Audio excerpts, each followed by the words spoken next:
가기사는 증시 각도기. 네, 안녕하세요. 젊은 투자 증시나 심판 한지원입니다. 네, 안녕하십니까. 각도기 곽상주입니다. 태극의 기운이 새로 시작되는 건가요? 너무 기뻐하지 마시고. 새로 좀 시작되라. 태극의 네. 기운이. 네. 네, 오늘은 좀 반등이 있었습니다. 삼성전자가 3%나 올랐는데, 삼성전자가 예전에 그 코스피에서 차지하는 비중이 한 4분의 1 정도? 25% 정도까지 아마 갔지 않을까 싶은데, 지금 계산해 보니까 한 18% 정도 차지를 하더라고요. 그래서 오늘 한 3.2% 정도 올랐거든요.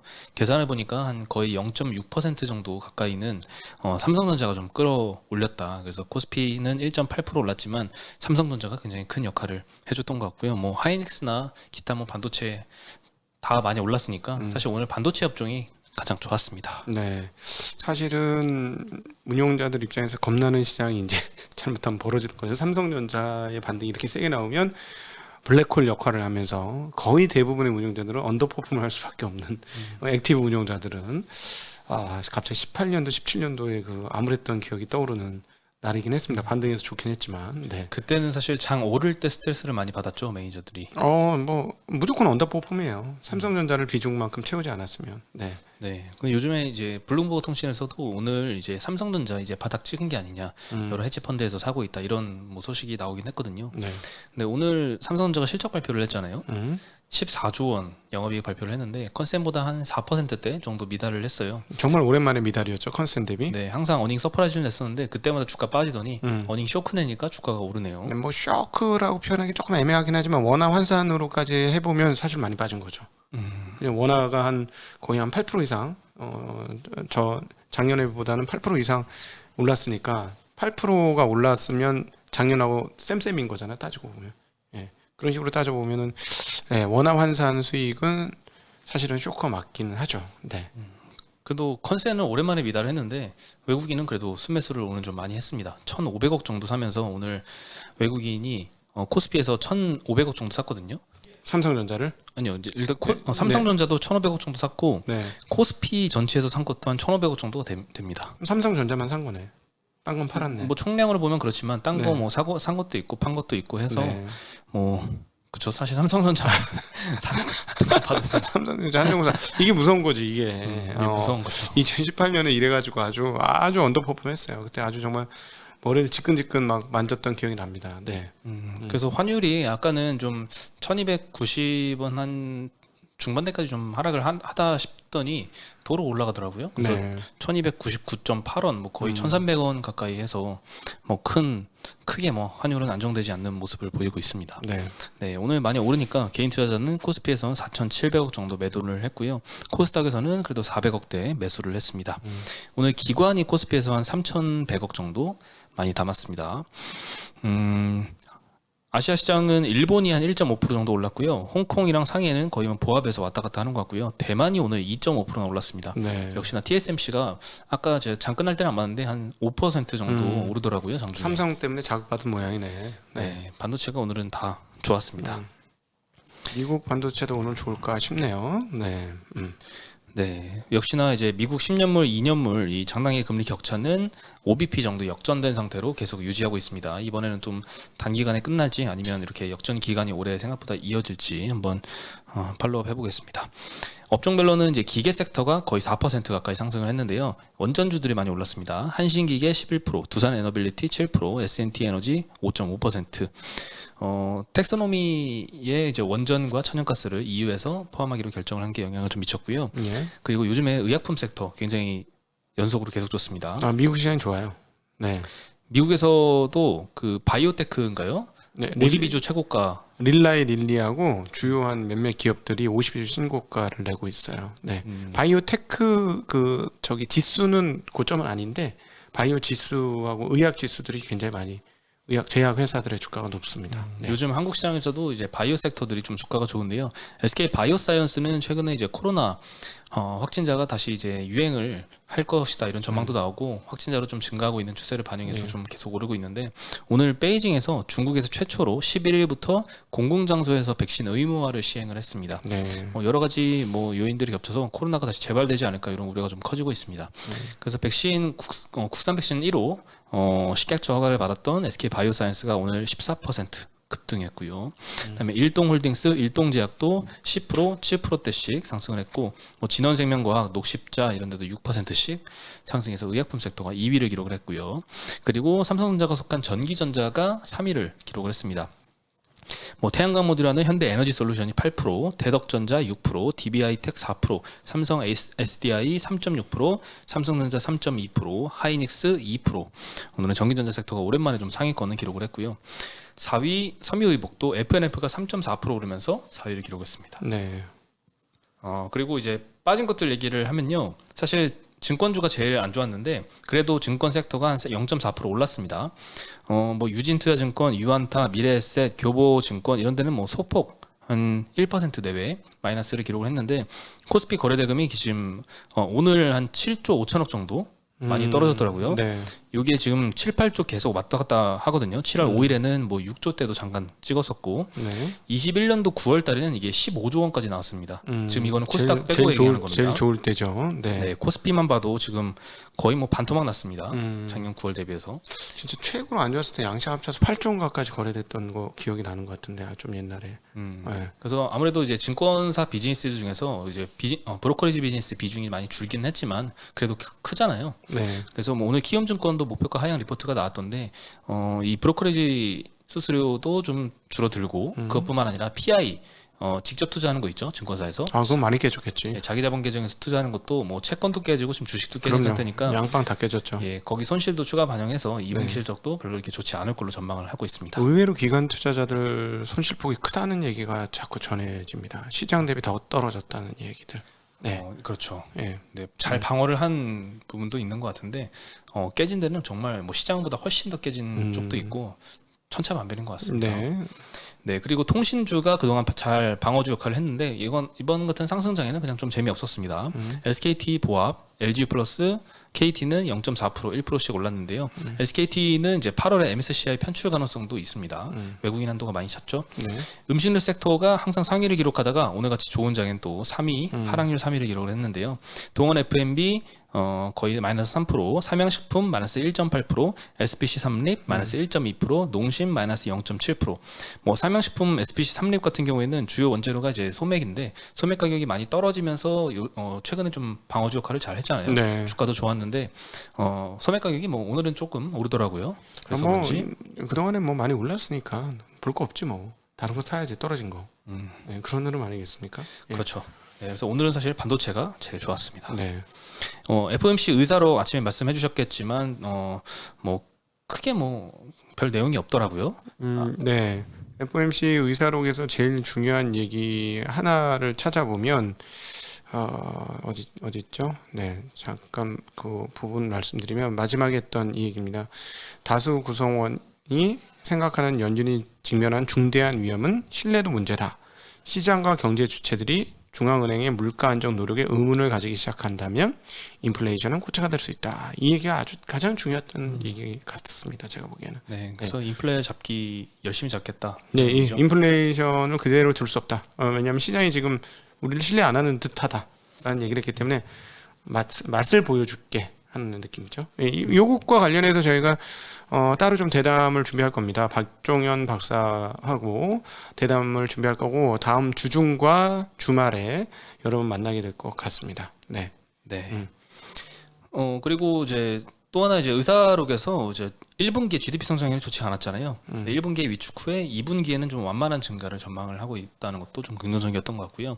6월 ISM 서비스업 지수가 5월 달에 55.9 나왔는데 이거보다 조금 낮은 55.3 나왔습니다. 근데 이제 예상치는 54.8로 더 낮았었기 때문에 예상보다는 좀 잘 나왔다. 그러니까 제조업은 급격하게 꺾이는데 서비스업은 꺾이지 않고 있다라는 게 미국 경기 아직 살아있다는 걸 보여주는 대목인 건 맞죠? 네. 그리고 삼성전자 아까 실적 잠깐 말씀드렸는데 매출액은 2분기 77조 원, 전년 대비 21% 늘었고 영업이익은 14조 원, 11% 늘었습니다. 뭐 컨센 대비는 조금 미달을 했지만요. 반도체 가격 하락이 예상보다 크지 않아서 이제 반도체 이제 부문에서 좀 실적이 잘 선방을 해준 것 같고요. 모바일과 가전 부분은 원자재 가격이 많이 올라서 그게 좋지 않았던 것 같습니다. 그쪽에서 아주 많이 빠진 거죠. 반도체가 빠진 건 아니라는 증명이지 사실 따지고 보면. 네. 네. 그리고 이제 2분기 스마트폰 출하량이 6,100만 대, 16% 전년 대비 급감했습니다. TV 출하량도 900만 대, 나왔는데요. 전년 대비 28%나 급감을 했습니다. 네. 네, 참 세트는 별로 안 좋네요. 오늘 뭐 삼성 하이닉스 3% 2%씩 올랐는데 뭐 대덕전자, 심텍, 코리아 서키트도 3에서 6%씩 상승을 했고 뭐 동진semchem, 솔브레인, 하나머티리얼즈, 원익QNC, 테스, 주성엔지니어링 이런 소부장들도 다 3에서 5%씩 오늘은 강한 반등이 좀 있었습니다. 네. 그리고 베이징에서 중국 최초로 11일부터 공공장소에서 백신 의무화를 시행을 한다라고 소식이 알려졌는데요. 그동안은 뭐 베이징 올림픽 이런 엄청난 대형 행사 제외하고는 백신 접종을 그렇게 요구하지 않았지만 뒤늦게 이제 백신 패스가 좀 도입되는 셈입니다. 최근에 이제 코로나 확진자가 다시 올라오고 있는데 전일 안후이성에서 167명, 상하이에서 54명 정도. 우리가 봤을 때는 그렇게 큰 건 아닌데 중국 입장에서는 굉장히 크게 생각을 하는 것 같습니다. 네. 그래서 베이징시가 11일부터는 백신 미접종자는 인원 밀집 장소 진입이 불가하다라고 밝혔고요. 그러면 뭐 교육기관, 도서관, 박물관, 영화관, 체육시설, 공연장 이런 데는 무조건 백신 맞은 사람만 들어갈 수 있습니다. 요게 참 오늘 SK 바이오사이언스 상승에도 영향을 미치지 않은가 싶은데 생각해 보면 사실 중국인이 백신 많이 맞겠지만 한국 백신을 쓸까? 네. 그건 좀 의문입니다. 근데 사실은 저는 왜 이걸 안 할까 중국이 좀 의문이었거든요. 공산당인데 그냥 강제로 다 맞추지 왜? 좀 뭐 사람 이런 얘기하면 안 되겠구나. 좀 막 하는 경우가 있잖아요. 막 하는 게. 근데 이번엔 왜 이건 막 안 하지? 신기하다 이랬는데 드디어 이거 하네요. 네, 결국 근데 이걸 한다는 건 되게 의미 있어 보이는데 위드 코로나 계속 하고 싶은 것 같습니다. 제로 코로나로 다시 가는 거를 원치 않는 듯한 느낌을 저는 받았어요. 이걸로 인해서. 네. 네. 그리고 EU에서 이제 원자력과 천연가스를 텍소노미에 포함하기로 해서 오늘 원전주가 강세를 보였는데요. EU 집행위에서 해당 결정을 위해서 전문가 그룹에 검토 요청을 한 결과 원전이 저탄소 에너지임에는 동의를 하지만 환경과 건강에 무해하다는 합의에는 이르지 못했다고 합니다. 그래도 통과된 거는 유럽 내 각국의 정치적 경제적 이해관계에 영향을 좀 받은 걸로 보이고요. 마지막으로 이제 EU 이사회의 승인 절차만 남았습니다. 이것만 확정이 되면 뭐 신규 원전 건설 계획이 있는 체코나 폴란드향으로 국내 원전 수출 가능성도 좀 기대가 되는 상황이라서 오늘 두산에너빌리티, 뭐 한전기술, 한전산업, 우진, 보성파워텍 다 7, 8%씩 급등을 해서 마감을 했습니다. 네.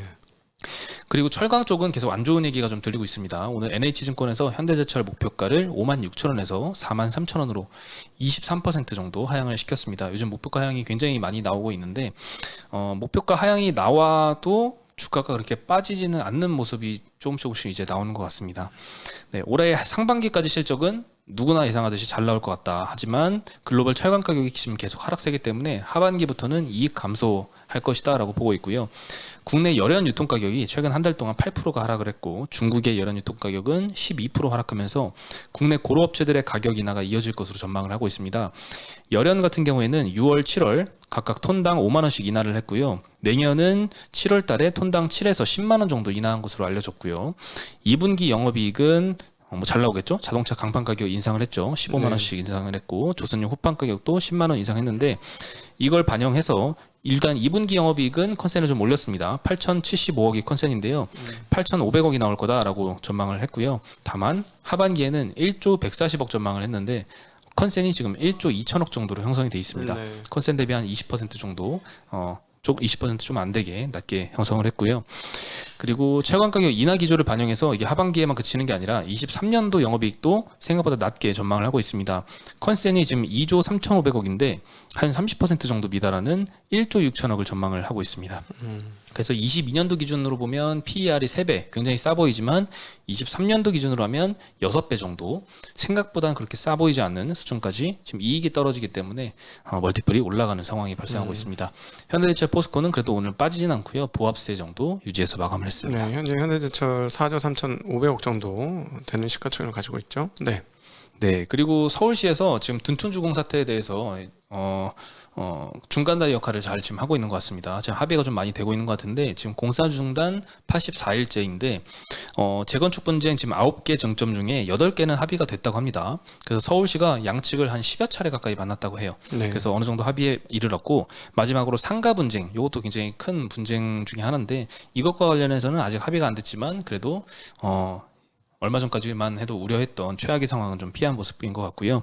서울시는 이 공사 중단 장기화를 막기 위해서 의견 수렴을 거쳐서 서울주택도시공사를 사업 대행자로 지정하는 방안도 지금 추진을 한다라고 합니다. 네. 그래서 여기 뭐 시공단에 포함된 기업들 오늘 주가는 조금 상승을 했는데요. 건설주 다른 회사들 목표가 하향은 좀 계속되고 있는 것 같습니다. DLNC는 오늘 목표가 하향이 두 군데서 나왔는데요. 일단 한투에서 목표가 72,000원으로 20% 정도 낮췄고요. 하이투자증권에서는 19% 비슷하게 낮췄는데요. 63,000원 전망을 하고 있습니다. 여기는 둘 다 이제 분석한 원인은 비슷합니다. 자재비, 외주비 인상 때문에 주택공사 원가율을 높여서 2분기 영업이익을 1,282억 원으로 한투에서는 보고 있고요. 컨센이 지금 1,670억 정도이기 때문에 컨센을 많이 하회할 것이다라고 전망을 하고 있습니다. 22년도 연간 순이익 추정치도 16% 정도 내렸고요. 하이투자증권도 2분기 영업이익이 한투보다는 300억 정도 높은 1,583억, 2분기까지는 뭐 괜찮게 전망을 하고 있는데요. 화물연대 파업이랑 자재비에 대한 예정원가 반영 때문에 주택부문 마진이 하락할 것이다라고 보고 있습니다. 예정원가라는 거는 아직 확정되지 않았지만 과거 사례를 통해서 봤을 때 그리고 지금까지 자재비 오른 거를 어느 정도 고려했을 때 이 정도 원가가 나올 거다 하고 추정하는 걸 예정원가라고 합니다. 이게 많이 늘었다라고 해서 주택부문 마진이 좀 꺾일 것이다 이렇게 보고 있는 거죠. 네. DLNC는 오늘 4% 상승을 했고요. 모두 다 올랐어요. 네. 반대로. 한신공영, 계룡건설, 뭐 현대건설, GS건설 다 2, 3%대씩 상승해서 마감을 했습니다. 시가총액이 1조 5천억대로 떨어졌어요. 1조 6천억에서 1조 5,500억이에요. DLNC 같은 경우. 네. 현대 주가는 4만 원이고 하향해도 상관없지 뭐. 6만 3천원만 가면 소원이 없겠다 이런 사람 엄청 많을 것 같은데. 뭐 50% 넘게 올라야죠. 그러니까 목표가를 20% 낮췄는데 거기까지 가려면 50%가 더 올라야 되니 뭐. 사실 뭐 하이투자증권 이전 목표가가 78,000원이었는데 지금 주가가 4만 원까지 빠진 상태니 네. 괴리가 너무 커서 이거 안 내릴 수가 없는 상황이죠. 참 애널리스트들도 얼굴 들고 다니기가 참 만만치 않은 힘들어요. 애널리스트. 네. 네. 요즘 최근 몇 달 들어서 상황이 너무 빠르게 바뀌어가지고 지금 급하게 대응을 하고 있는 것 같습니다. 네. 네, 마지막으로 컨텐츠 쪽인데요. A스토리가 오늘 7% 가까이 상승을 했습니다. 네. 어제도 많이 올랐거든요. 요즘 이상한 변호사 우영우라는 이제 넷플릭스 드라마가 인기가 굉장히 많은데 아시나요, 이거? 제목만 봤습니다. 네, 저는 이제 유튜브 요약본으로 한번 봤는데 요약본으로 봤는데 너무 재밌더라고요. 네, 그래서 한번 볼까 지금 고민 중인데 일단 저만 재밌어하는 게 아니라 인기가 굉장히 많은 것 같습니다. 방영 2회 만에 한국 넷플릭스 1위를 기록을 했고요. TV에서도 케이블 채널에서 방송을 합니다. ENA라는 채널인데 케이블 채널이잖아요. 근데도 시청률이 4%, 3화에 4% 나왔는데 4%면 뭐 굉장히 많이 나오는 거라고 합니다. 네. A스토리는 이제 킹덤 시리즈로 맨 처음에 유명해졌죠. 그래서 요거 히트친 이후에 뭐 우영우뿐만 아니라 앞으로 이제 방영을 앞둔 빅마우스도 기대감이 좀 올라가고 있는 상황입니다. 그래서 이 수익 구조는 사실 제작 진행률에 따라 수익을 인식하는 구조여서 1분기뿐만 아니라 2분기에도 호실적이 좀 호실적이 기대가 되는 상황입니다. 오늘 A스토리뿐만 아니라 뭐 컨텐츠리 중앙, CJ CGV 1, 2%대씩 상승을 했고 뉴, CJ ENM, 스튜디오 드래곤도 1에서 3%씩 반등을 했습니다. 네. 오랜만에 반등을 좀 제대로 했고요. 네. 삼성전자 실적이 드디어 떨어지니까 오르기 시작하는군요. 마법의 이름 선반요? 네. 사실 우영우 저도 이제 보고는 싶은데 이게 지금 하나씩 이렇게 순차적으로 올려주거든요. 예. 그래서 16화까지인가 있는데 이게 8월까지 다 돼야지 공개가 돼요. 저는 이제 한 방에 다 공개가 쫙 되면은 이제 쭈르륵 몰아서 이제 보려고 하는데 그게 아니라서 저는 막 4화까지 보고 그다음 일주일 기다리고 이런 게 너무 힘들어가지고 지금 못 보고 있긴 합니다. 근데 참 재밌어 보여요. 드라마는. 우리나라 그 컨텐츠는 진짜 바닥에서부터 올린 거예요. 2000년대 김영삼 아십니까? 김영삼 정부? 김영삼 대통령이요. 예, 그때부터 풀리기 시작하면서 자유롭게 한번 만들어봐 하고 이제 그다음에 김대중 대통령 때 이제 관여 안 할게 알아서 해 하면서 바닥에서부터 굉장히 컨텐츠가 올라가서 다른 데하고 좀 틀린 경향성을 가지고 있습니다. 그러니까 자영업자가 만들어 놓은 세상이 지금 한국의 컨텐츠의 저력이다. 그래서 자유롭게 창의력을 돋아주는 구조만 만들어주면 한국 사람이 이렇게 잘해낸다. 주식시장도 좀 그러자. 이게 저의 생각입니다. 오늘 점심에 그런 얘기 듣지 않았습니까? 공모주 펀드는 이제 인생이 끝났다. 뭐 몇 년이 지나도 이제 회복 가능성이 없다. 근데 저는 공모주 펀드가 회복돼 한국 주식시장이 살아난다는 생각이 들어요. 그래서 어떤 일종의 사명감 같은 걸 좀 느꼈는데 뭐냐면 개인들이 지금 2년 해봤습니다만 얼마나 어렵습니까? 그죠? ETF를 하든 뭐를 하든 얼마나 어려워요. 이걸 누군가 맡아서 잘해줄 수 있는 사람들이 생긴다면, 근데 사모펀드 말고 뭐 10만 원, 100만 원으로도 할 수 있는 그런 펀드 이런 게 만들어지면 편안하게 할 수 있는데 좀 자유롭게 냅둬야 돼요. 제가 보기에는 뭐 주식 편입 비중, 채권 편입 비중 이런 거 정하지 말고 주게 되든 말든 액티브 펀드면 네가 알아서 한번 해봐. 대신에 수익률은 네가 다 책임져. 고객하고 협의해서 책임져.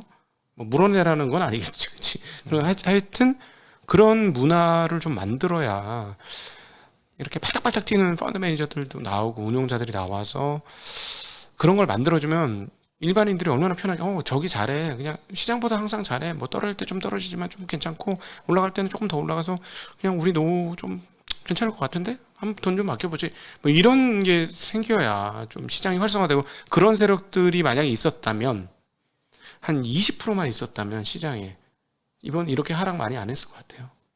다 받았을 것 같아요. 저는 웬 떡이야 이러면서 계속 받았을 것 같거든요. 시장 맨날 지금 기관들은 짤짤이만 하고 있잖아. 오늘도 또 내일이 불안해요. 외국인들 선물 먼저 사면서 쫙 땡긴 거거든. 그러면 선물 팔면 또 프로그램 매도 쫙 기관에서 나올 거거든. 오늘 기관 순매수잖아요. 불안합니다. 또 예. 네, 참 수급이 영향을 좀 많이 끼치고 있죠. 오늘도 좀 그래 보입니다.